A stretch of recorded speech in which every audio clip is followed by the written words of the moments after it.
What is up guys, Jarv here, back today jumping into Destiny 2. Now in today's video we're taking a look at the Eyes of Tomorrow, the brand new rocket launcher from the Deepstone Crypt raid. So in this video today we're going to take a look at the good things about it, but also some of the bad, and how in some ways this rocket launcher could even need a buff. So if you want to find out more, be sure to stick around and enjoy the video. If you do enjoy the video, be sure to leave a rating down below. That super helps me out here on the channel. And if you're brand new here, I want to keep up to date with all the latest Destiny 2 content, be sure to hit subscribe as well. But without further delay guys, let's jump into the video.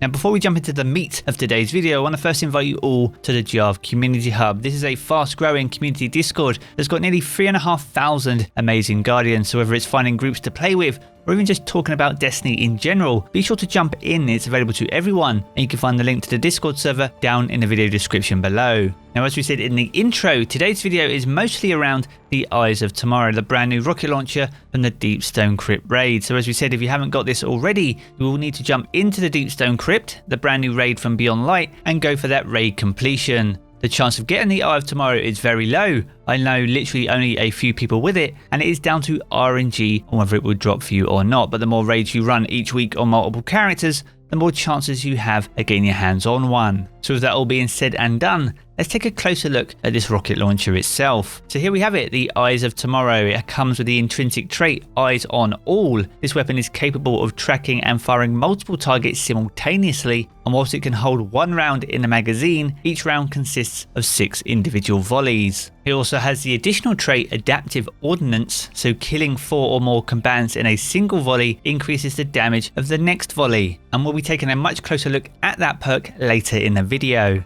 Now what prompted me to take a closer look at this weapon was a Reddit post from Out of Phase 44. He posted a few days back around the DPS that the Eyes of Tomorrow can deal across multiple types of bosses, and how much it varies depending on what activity you're in. So with that in mind, we're going to take a closer look at it ourselves. If you want to check out the Reddit post though, I have left a link to that down in the video description below. So massive shout out to Out of Phase 44. Be sure to check it out if you want a good read. Now a good old friend here, Carl over on Nessus, is now our new dummy when it comes to working out DPS and damage numbers. However, important thing to remember is that the damage numbers that you see here in what is relatively a patrol space will vastly differ from things like strikes, empire hunts and raids. So whilst the DPS numbers can seem absolutely astronomical in this environment, it can be very different in other activities too. And it's with that in mind, we're going to be taking a closer look at the bell curve of damage on this particular weapon and how much it changes going from one activity to the other. And finally, to round out our comparison today, we're also going to compare it to 1000 Voices, the other exotic from the last Wish raid. So here we're going to take a look at its DPS, but also how its bell curve of damage compares to the Eyes of Tomorrow rocket launcher too. So we start off with the 1000 Voices. So on Carl, the 1k voices can deliver 59,112. If Carl's still alive and requires 2 bursts, which takes roughly 4 seconds, that delivers a DPS of 14,788. And you can fire up to 4 bursts before reloading, which will take you 8 seconds, delivering damage at 7,389 damage per second. If we take a look at the Eyes of Tomorrow, this can deliver 121,104, including a reload that takes up to 4 seconds,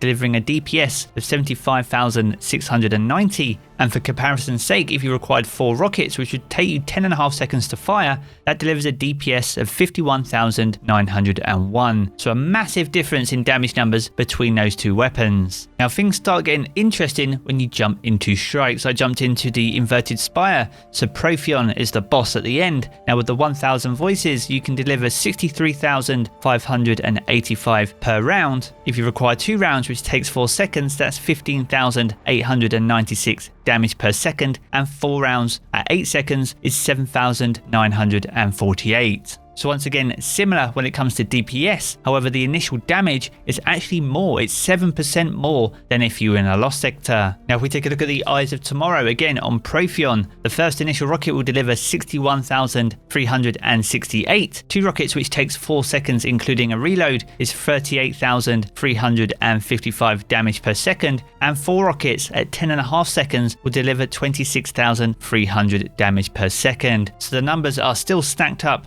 on the Eyes of Tomorrow when it comes to DPS. But as we can see, whilst the 1000 Voices will deliver 7% more damage in strikes versus bosses, the Eyes of Tomorrow deals 50% less damage against bosses when compared to lost sectors or any high value targets in patrol zones. And finally, we're going to jump into the Last Wish raid. So at Cali, the 1000 Voices can deliver 33,921 initially in damage. For 2 bursts at 4 seconds, it delivers 8,480 damage per second, and 4 bursts at 8 seconds, it can deliver 4,240. So the numbers are getting very low now when it comes to DPS. And this is no different when looking at the Eyes of Tomorrow. If we equip this and jump into Cali, we can deliver 32,736 on the initial round. For 2 rockets at 4 seconds, we can deliver 20,460 damage per second, and 4 rockets at 10.5 seconds is 14,029 damage per second. So again, the numbers are very much in the Eyes of Tomorrow's favour when it comes to DPS and damage, but when you compare the damage it's dealing now versus what it was doing against Carl back on Nessus, we're actually delivering 73% less damage now compared to back on Nessus. So the important thing to note here is whilst the numbers are still impressive, the drop off in damage based on the activity that you're in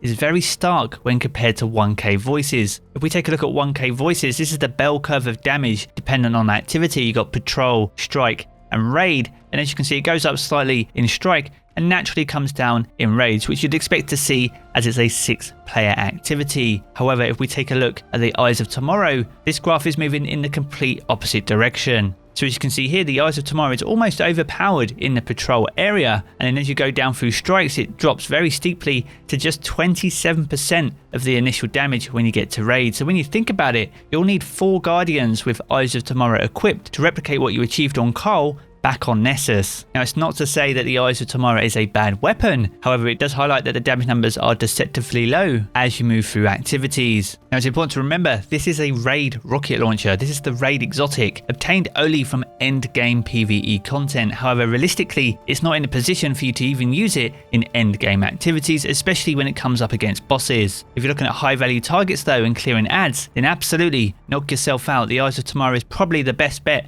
in terms of clearing ads, especially powerful combatants in the game. And the Eyes of Tomorrow would probably perform better in more types of content if that bell curve was smoothed out slightly. Whilst it's nice having a weapon that can absolutely decimate anything in patrol, how useful realistically is that when you have to farm the pinnacle endgame PvE activity to get it? So all in all, some pretty incredible stuff. And let's not forget those damage numbers were still pretty impressive, making it still one of the best burst damage weapons inside Destiny 2. But as always with these discussion pieces guys, be sure to let me know your thoughts and experiences down in the comment section below. Now if you have enjoyed this video, be sure to leave a rating down below. That super helps me out here on the channel. And if you're brand new here, I want to keep up to date with all the latest Destiny 2 content, be sure to hit subscribe as well. I'm going to jump back into the game as always guys, but I will catch you all again very soon.